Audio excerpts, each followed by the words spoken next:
दोस्तों नमस्कार। मैं अक्षय कुमार अंजनी अपने एक अंजनी यूट्यूब चैनल में आपका स्वागत करता हूं। प्राचीन भारतीय इतिहास की श्रृंखला को आगे बढ़ाते हुए आज हम आपके सामने एक वीडियो लेकर उपस्थित हुए हैं, जिसमें हम मौर्य काल के अंतर्गत मौर्यकालीन प्रशासनिक व्यवस्था के बारे में चर्चा करेंगे। यह कोर्स यूनिवर्सिटी और बोर्ड एग्जाम के साथ साथ खास तौर से प्रतियोगिता परीक्षाओं को ध्यान में रखकर डिजाइन किया गया है, जिससे आपको निश्चित मदद मिलेगी। तो कृपया इस वीडियो के अंत तक बने रहें और इसे ज़्यादा से ज़्यादा लाइक और शेयर करें। अगर अब तक आपने इस चैनल को सब्सक्राइब नहीं किया है तो इसे तुरंत सब्सक्राइब कर लें और बगल में लगे बेल आइकन को भी दबा दें, ताकि मैं जैसे ही कोई वीडियो अपलोड करूं वो तुरंत आप तक पहुंच जाए। तो आज हम लोग जो है मौर्यकालीन प्रशासनिक व्यवस्था के बारे में चर्चा करेंगे, बात करेंगे। और आपको बता दें, यहाँ पे बहुत सारे सवाल जो है परीक्षाओं में जो है पूछे जाते हैं। तो सबसे पहले अगर हम जो है मौर्यकालीन शासन व्यवस्था की संरचना को अगर देखें तो सबसे पहले जो है केंद्र सरकार ऊपर, उसके बाद प्रांत स्तर की सरकार थी, मंडल स्तर की सरकार, उसके बाद नीचे मंडल। ये जो विभाजन देख रहे हैं, केंद्र में, प्रांत में, मंडल में, विषय जिला को विषय कहा जाता था। और ये प्रखंड, ये 10 गांवों का प्रखंड जैसा, मतलब 10 गांवों का समूह। और उसके बाद सबसे नीचे जो है ये गांव का जो है ये चीज़ था। तो अगर केंद्र की बात करें तो केंद्र में शासन का जो सबसे प्रधान होता था वो होता था राजा। और प्रांत में जो है, प्रांत का कोई जो है राजवंश से संबंधित, राज परिवार से संबंधित व्यक्ति को ही जो है प्रांत का शासक बनाया जाता था। और अशोक अभिलेख में कुमार या आर्यपुत्र के द्वारा यहाँ पर जो है शासन करने की जो है बात आई है। मंडल स्तर के जो प्रमुख अधिकारी थे वो थे प्रदेष्टा या प्रादेशिक। इनके पास राजस्व और न्यायिक ये दोनों अधिकार थे। कैसे हैं इसको हम लोग बाद में देखेंगे। अगर अर्थशास्त्र के हिसाब से देखेंगे तो वहाँ चर्चा है प्रदेष्टा की। और अगर आप जो है शिलालेख की बात करें तो वहाँ पर प्रादेशिक, अशोक के शिलालेख में प्रादेशिक का जिक्र आया है, तो ये कन्फ्यूज मत कीजिएगा। जो विषय के प्रशासक हैं उनको स्थानिक कहा जाता था। ये आज के जो है जिला के प्रमुख जैसा इनका पद था। और गोप, 10 गांवों के प्रधान को गोप कहा जाता था। 10 गांवों के प्रधान, इसलिए इसकी जो है समता थोड़ी सी जो है प्रखंड के जैसा जो है बैठती है। और गांव के प्रधान थे कौन? ये ग्रामिक या ग्रामणिक गांव के प्रधान थे। चलिए उसके बाद हम लोग थोड़ा सा देखें जल्दी से कि जो है ये सप्तांग सिद्धांत के बारे में आप लोगों ने सुना होगा। ये अर्थशास्त्र में कौटिल्य के द्वारा दिया गया है ये सप्तांग सिद्धांत। तो सप्तांग सिद्धांत में आते कौन कौन से? सबसे पहले राजा।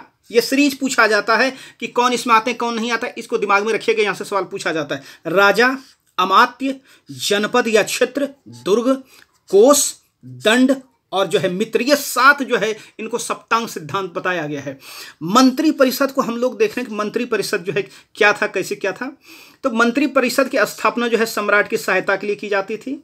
इनके सदस्यों की जो संख्या थी वो 12, 16, 20 ये हुआ करती थी। 12, 16 या 20 जो है मंत्रियों के सदस्यों की संख्या हुआ करती थी किसके? मंत्री परिषद की। इनका जो वेतन होता था 12,000 पन से 48,000 पन जो है वेतन होता। तो सबसे जो उच्च स्तर के थे उनका 48,000, बाद जो है 12,000 पन। मंत्री परिषद में निर्णय जो है वो बहुमत से लिए जाते थे। जो है ये संभवतः निर्णय जो है बहुमत से लिए जाते थे। और मंत्री परिषद का जो निर्णय है वो राजा के लिए जो है बाध्यकारी नहीं होता था। मतलब साफ है, राजा उस निर्णय को मान भी सकता है, राजा उस निर्णय को नहीं भी मान सकता है। एरियन स्ट्राबो और डायोडोरस ने जो है मंत्री परिषद के बारे में जो है वर्णन किया है। मतलब यहाँ पे इंपॉर्टेंट हो जाता है कि जो है मौर्यकालीन जो मंत्री परिषद है उसका किस यूनानी जो है लेखकों ने चर्चा की है, तो वो एरियन, स्ट्राबो और डायोडोरस का जो है यहाँ पर नाम आएगा। चलिए हम लोग देखें कि अर्थशास्त्र में जो वर्णन है, तो अर्थशास्त्र में शीर्षस्थ अधिकारियों को जो है वो तीर्थ कहा गया है, जिसका उल्लेख हमको महामात्य के रूप में भी मिलता है। महामात्य को अर्थशास्त्र में तीर्थ कहा गया, ये दिमाग में रखिए। जिनकी संख्या बताई गई कि कितनी? तो 18। ये कौन है? ये है पुरोहित, मंत्री, सेनापति, युवराज। युवराज वह होते हैं जो राजा के एक तरह से समझिए उत्तराधिकारी होते हैं राजा के। और पुत्र जो है राजकुमार कहलाते हैं, लेकिन वह पुत्र जो आगे चल के शासक बनने का जो है वो दर्जा हासिल रखता है, उनको जो है युवराज कहा जाता है। इनको विशेष जो है रूप से प्रशासनिक प्रशिक्षण दिया जाता था। उसके बाद है दवारिक। दवारिक मतलब कहते हैं जो द्वारपाल है, द्वारपाल जो थे उसके अध्यक्ष को दवारिक कहते थे। एक होते थे दंडपाल। दंडपाल जो सेना के जो है सेना के लिए सामग्रियों को जो इकट्ठा करने का काम करते थे वो थे दंडपाल। और सेनापति तो आप जानते हैं कि प्रधान सेनापति। एक होता था दुर्गपाल। दुर्गपाल जो है ये जितने भी जो है राज्य के क्षेत्र के अंदर जितने भी दुर्ग होते थे, जितने भी किला होते थे, उसका जो है अध्यक्ष होता था, वो होता था दुर्गपाल। और इसी तरह का एक है पोस्ट अंतपाल का। अंतपाल कौन होता था?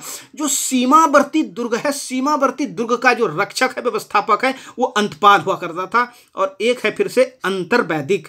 अंतर्वैदिक जो है ये क्या करते थे? जो राजा है, राजा के अंगरक्षक का प्रधान हुए थे, तो उनके लिए जो है ये व्यवस्था करते थे अंगरक्षकों की किस तरह का चीज, और साथ साथ जो है वहां की और व्यवस्थाएं ये देखने का काम करते थे। एक है प्रशस्ता।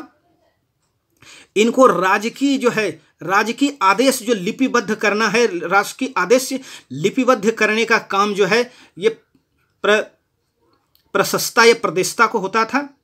और उसके बाद जो है ये सन्निधाता। सन्निधाता राजकीय जो कोषागार है, राजकीय कोषागार के कोषाध्यक्ष होते थे। कौन? सन्निधाता। यहां से लगातार सवाल पूछे जाते हैं, सन्निधाता कौन और समाहर्ता कौन, ये दोनों बहुत इंपॉर्टेंट यहां से सवाल लगातार पूछे जाते हैं।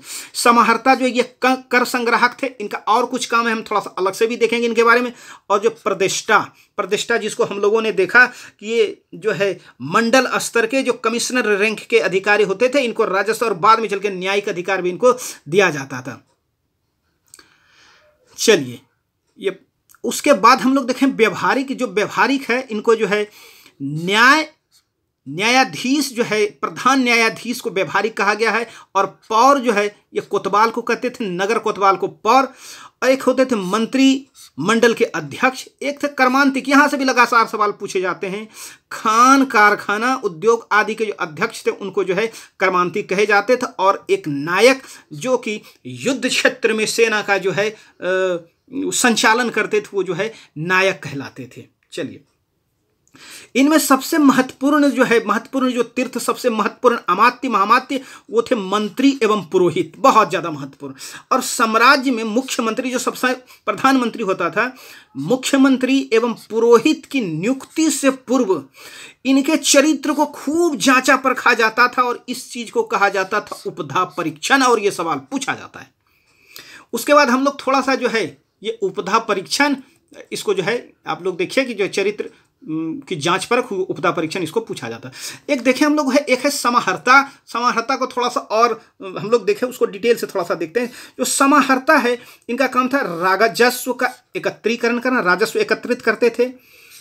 आय व्यय का जो है ब्यौरा रखना, और साथ ही साथ जो वार्षिक बजट है, वार्षिक बजट भी तैयार करने का काम कौन करते थे? वो समाहर्ता करते थे। चलिए, यह जो है देहाती क्षेत्रों में शासन व्यवस्था भी करते थे। गोप, स्थानिक एवं प्रतिष्ठा के जो है माध्यम से ये वहां का भी जो है देहाती क्षेत्र का शासन का भी संचालन करते थे।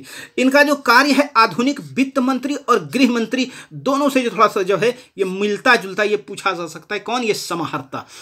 प्रतिष्ठा देखें, प्रतिष्ठा जो है ये गोप और स्थानीय अधिकारियों की, जो स्थानिक है, स्थानिक की सहायता से चोरी, डकैती, हिंसा करने वाले अपराधियों को जो है दंडित करते थे। तो ये था जो है कुछ तीर्थ या महामात्य के बारे में। आगे हम लोग जो है चर्चा करेंगे कि जो है क्या इनके अलावा और भी कोई अधिकारी थे। तो जी निश्चित तौर पे जो है और भी अधिकारी थे, जिसका वर्णन हम लोग जो है करने जा रहे हैं। देखिए, यहाँ से काफ़ी सवाल जो है पूछे जाते हैं, लेकिन थोड़ा सा ये फैक्चुअल है, और लेकिन यहाँ से बहुत सवाल पूछे जाते हैं। इनको 2-4 बार आप देखिएगा या आप नोट्स तैयार कर दीजिएगा तो आपको आसानी होगी।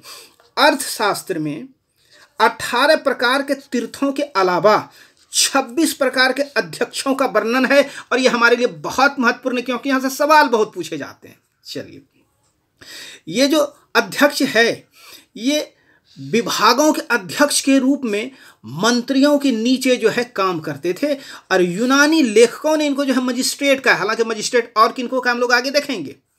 वेतन इनका संभवतः जो है 1000 पन हुआ करता। पन जो है, पन या करसापन उस समय की जो है मुद्रा थी। मुद्रा व्यवस्था को हम लोग जो है जब अर्थव्यवस्था को डील करेंगे तो उस समय जो है हम उसके बारे में चर्चा करेंगे। चलिए, उसके बाद एक थे, देखिए ये कौन कौन से अध्यक्ष है, तो 26, लेकिन आपके लिए जो वही चीज चुन चुन के लाया गया है जिसको एग्जाम में लगातार पूछा जाता है, इसको तो खैर कम से कम आप जरूर ही कर लीजिए। एक है पन्याध्यक्ष, लगातार पूछा जाता है। वाणिज्य जो है विभाग, उसका अध्यक्ष था और मूल्य निर्धारक था, मूल्य निर्धारण का भी काम करता था। कौन? पन्याध्यक्ष। एक था सुराध्यक्ष, शराब विभाग का अध्यक्ष। ये सुन्नाध्यक्ष खूब पूछा जाता है। बूचड़ खानों का अध्यक्ष, अकराध्यक्ष, खानों का अध्यक्ष, सिर्फ एक खान है तो अकराध्यक्ष, और क्या है उसको आगे देखेंगे। पौतवाध्यक्ष, माप ताल विभाग का जो अध्यक्ष होता था वो था पौतवाध्यक्ष। गणिकाध्यक्ष, वैश्याओं का जो है निरीक्षक होता था गणिकाध्यक्ष। सीताध्यक्ष, राजकीय भूमि का जो अधिकारी होता था, राजकीय भूमि का अधिकारी जो है सीताध्यक्ष, और राजकीय भूमि को सीता कहते थे, आप लोग जानते हैं। एक है कुप्याध्यक्ष। कुप्याध्यक्ष जो है वन संपत्ति से संबंधित अधिकारी, तो वन संपत्ति का अधिकारी था कौन? कुप्याध्यक्ष। और उसके बाद हम लोग देखें एक दो और, एक है विविताध्यक्ष। विविताध्यक्ष ये गोचर भूमि या चारागाह भूमि का अधिकारी था कौन? ये था विविताध्यक्ष। एक था कर्मांतक। कर्मांतक उद्योग, कारखाना एवं खनन विभाग का अध्यक्ष होता था कर्मांतक। ये जो है सैकड़ों बार ये सवाल पूछा गया है, देखिए थोड़ा सा कंफ्यूज कर सकते हैं इसमें। और एक खान का है तो अकराध्यक्ष, और ऐसे उद्योग, कारखाना और खान का अध्यक्ष कौन है? कर्मांतक। तो ये आपके लिए ज्यादा इंपॉर्टेंट। एक है संस्थाध्यक्ष। संस्थाध्यक्ष कौन है? व्यापारिक मार्गों का जो अध्यक्ष होता था वो संस्थाध्यक्ष। लक्षणाध्यक्ष, लक्षणाध्यक्ष कौन था भाई? सिक्कों को ढालने वाले अधिकारी को लक्षणाध्यक्ष कहा जाता था। और जो व्यक्ति सिक्का ढलवाते थे उनको ब्याज रूपिका और परीक्षण के रूप में 13.5% जो है देना पड़ता था। तो ये लक्षणाध्यक्ष काम का। एक देखिए, एक है रूप दर्शक। ये क्या करते थे? सिक्कों का परीक्षण करने का काम करते थे। कौन? रूप दर्शक। और एक था स्वर्णिक। एक था स्वर्णिक। स्वर्णिक कौन था? ये हर टकसाल का अपना अपना एक अधिकारी होता था, उसका प्रधान होता था, उसको जो है स्वर्णिक कहते। तो ये यहां से लगातार सवाल पूछे जाते हैं। रूप दर्शक, स्वर्णिक, यहां से लगातार सवाल पूछे जाते हैं। इसको आप एकदम जेहन में बिठा लीजिए, और ताकि अब ये मिलान करने के लिए पूछता है खास करते हैं। जब तक यहां पर आप देखेंगे नहीं बार बार तो आपको जो है यहां से जो है दिक्कत हो सकती है। चलिए उसके बाद हम लोग थोड़ा सा देखें कि जो मौर्य प्रशासन है, मौर्य प्रशासन में सभी जो प्रशासक है वो अमात्य वर्ग से चुने जाते हैं। अमात्य मतलब कुलीन वर्ग टाइप के जो है, कुलीन वर्ग, वहां से जो है ये चुने जाते थे। कौन? जो है प्रशासक। प्रथम श्रेणी के जो अमात्य थे उनको मंत्री न कहा जाता था। ये इनको आप जो है कैबिनेट रैंक के मंत्री से आप समझ सकते हैं। कैबिनेट रैंक के मंत्री कौन? मंत्री न। इनका जो है वेतन 48,000 था, दिमाग में रखिए। द्वितीय श्रेणी के जो अमात्य थे वो मंत्री परिषद के सदस्य थे, और ये तीर्थ जो है यही कहलाते थे, मंत्री परिषद के सदस्य।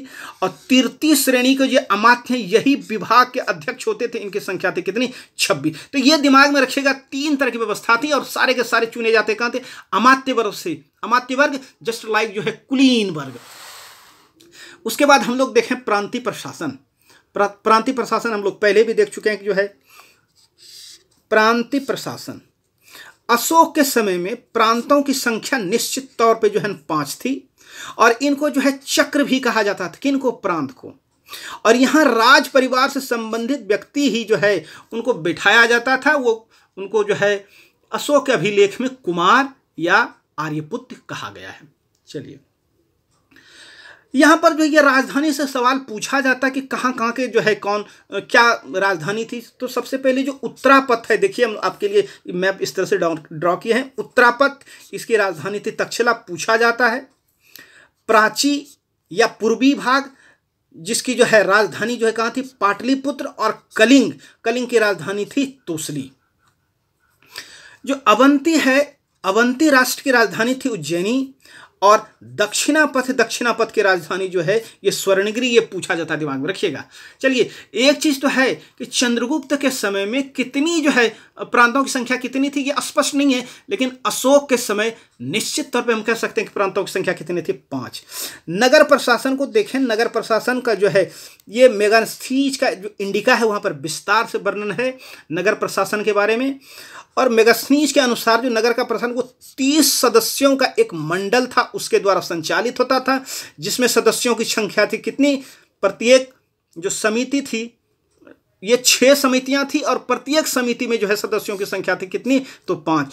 तो 30 सदस्य टोटल, और 6 समितियां, और एक समिति में 5 लोग, टोटल हो गए 30 समिति। और इसके जो कार्य, इसको हम लोग जो है देखने का प्रयास करें क्या क्या चीज है।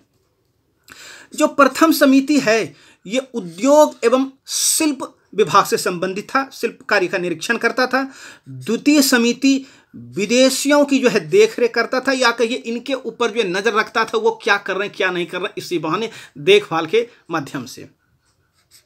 तृतीय श्रेणी जनगणना और जन्म मरण का जो है हिसाब किताब रखती थी। चतुर्थ श्रेणी जो है व्यापार वाणिज्य की देखभाल करती थी। पंचम श्रेणी निर्मित वस्तुओं की बिक्री का जो है ये निरीक्षण करता था। और छठी श्रेणी ये बिक्री कर से संबंधित था। अगर आप बिक्री कर पर जो है टैक्स नहीं देते, जो कि जो है 10% था, 10वां भाग था, तो जो है टैक्स चोर को जो है कर चोर को मृत्यु दंड दिया जाता था। चलिए आगे बढ़े। इसी तरह से जो है सैन्य प्रशासन के बारे में भी जो है इंडिका से हमको जो है जानकारी मिलती है। सैन्य प्रशासन इंडिका मैगजीन्स की, यहाँ पर कहा गया है कि यहाँ भी जो है 30 सदस्यों का एक मंडल था। और ये यहाँ भी 6 समितियां थी और प्रत्येक समिति में कितने सदस्य होते थे? 5 सदस्य होते थे। यहाँ भी समिति और उसके कार्य को देख लें। चलिए अगर देखें तो प्रथम समिति जल सेना से संबंधित, जो जल सेना से संबंधित जो भी व्यवस्थाएं हैं वो प्रथम समिति का कार्य था। द्वितीय समिति यातायात एवं रसद व्यवस्था का जो है व्यवस्था करना किसका काम था? द्वितीय समिति का। और तृतीय समिति ये पैदल सैनिकों की जो है देख रेख करता था। और चतुर्थ समिति अश्व सेना की देखरेख करता था। पंचम समिति का कार्य जो है गज सेना की देखरेख करना था। और छठी समिति जो है रथ सेना की देखरेख से संबंधित था। तो ये जो है क्रम पूछा जाता है, चाहे नगर प्रशासन का रहे कि प्रथम द्वितीय तृतीय पंचम चतुर्थ में कौन कौन सी समिति थे, क्या कार्य था। उसी तरह से जो है ये जो सैन्य प्रशासन या सैन्य समिति है, इसमें पंचम द्वितीय तृतीय इनका क्या काम था, ये पूछा जाता है लगातार मिलान करने के लिए। और अगर आप अच्छी तरह से इसको रिवाइज नहीं किए रहेंगे तो यहां से सवाल जो है गलत होता है। सेना के सर्वोच्च अधिकारी सेनापति, इनका वेतन 48,000 पन। युद्ध क्षेत्र में सेना का नेतृत्व करने वाले जो लोग थे उनको जो नायक कहा जाता है, इनका वेतन 12,000 पन। चलिए जल्दी से थोड़ा सा और है, इसको देख लें हम लोग कि जो न्याय व्यवस्था है, न्याय व्यवस्था किस तरह का था मौर्यकालीन जो है मौर्य काल के समय न्याय व्यवस्था। चलिए तो देखें हम लोग जो न्याय व्यवस्था जो हम लोग देखें किसके अनुसार? अर्थशास्त्र के अनुसार। न्यायालय जो है 2 प्रकार के होते हैं, एक धर्मस्थीय और दूसरा जो है कंटक शोधन। धर्मस्थीय जो है आज के दीवानी न्यायालय के जैसा था, जिसमें जो है धन संपत्ति विवाह इत्यादि से संबंधित चीजों को यहाँ पर देखा जाता था। इसमें जो है 3 व्यवहारिक और 3 अमात्य मिलकर जो है इसका निर्णय करते थे। कहाँ पर? धर्मस्थीय न्यायालय में। कंटक शोधन न्यायालय जो है फौजदारी न्यायालय के, जिसमें मारपीट झगड़ा झांटी ये जो है इससे संबंधित केस को देखा जाता था। और इसमें तीन प्रतिष्ठा और 3 अमात्य मिलकर जो है इसका फैसला करते थे, निर्णय देते थे। सामान्य अपराधों के लिए कौटिल्य के द्वारा 3 प्रकार के अर्थदंड की व्यवस्था की गई है। ये कौन कौन से हैं भाई? अर्थदंड और 3 प्रकार। एक है पूर्व साहस, अगर आप ये करें इस तरह का, इसमें क्या क्या है? 48 से लेके 96 पन तक का दंड है। एक है मध्यम साहस, इसमें 200 से 500 पन तक का जो है दंड है। और उत्तम साहस दंड ये जो है 500 से 1000 पन तक का जो है दंड देने का विधान है। तो ये अर्थशास्त्र में वर्णित है कौटिल्य के द्वारा। उसके बाद अगर हम लोग देखें तो सबसे नीचे स्तर का जो न्यायालय है वो ग्राम न्यायालय है। यहाँ पर ग्रामनी और ग्राम के वृद्ध लोग मिलकर ये जो है निर्णय करते थे। पंचायतें जो है लगभग क्या थी? स्वायत्त थी, इनको स्वतंत्रता मिली हुई थी काफ़ी। और गांव से संबंधित जो भी ये निर्णय है उसको लेने में ये जो है एक तरह से स्वतंत्र थे। कौन? ग्राम न्यायालय।